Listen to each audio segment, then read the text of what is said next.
Probably in front of a blank computer screen. I was thinking of writing something for Bean Soup, and he just sort of leapt into my head, just like off of a piece of Pemi stationery. It's one of the things I've written that just felt like a bit of a gift.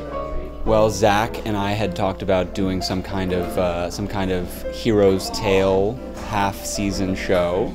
And then I thought of Metal Boy as just one of the only uniquely Pemi stories.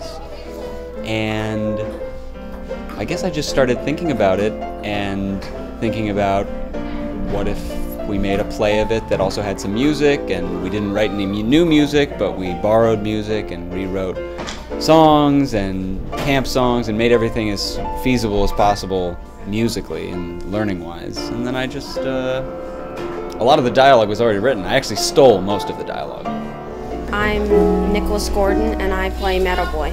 Look at me, circuitries on my own. Metal Boy is a character who represents all of Pemi, and he shows all the pep and speed.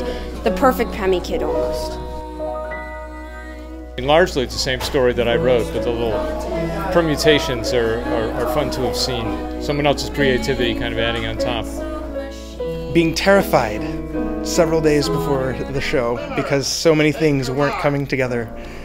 In fact, I think it was 2 hours before the show actually went up that we finally got the ley lines to work.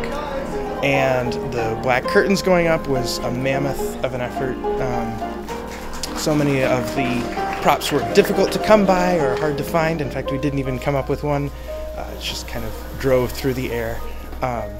But, you know, all in all, it came together, and I'm pleased with how it turned out. It was totally worth it. It felt so good, and Zach did such an amazing set, and I felt like the kids really rose to the challenge and just got into it by the end, and felt that they were all telling a story together.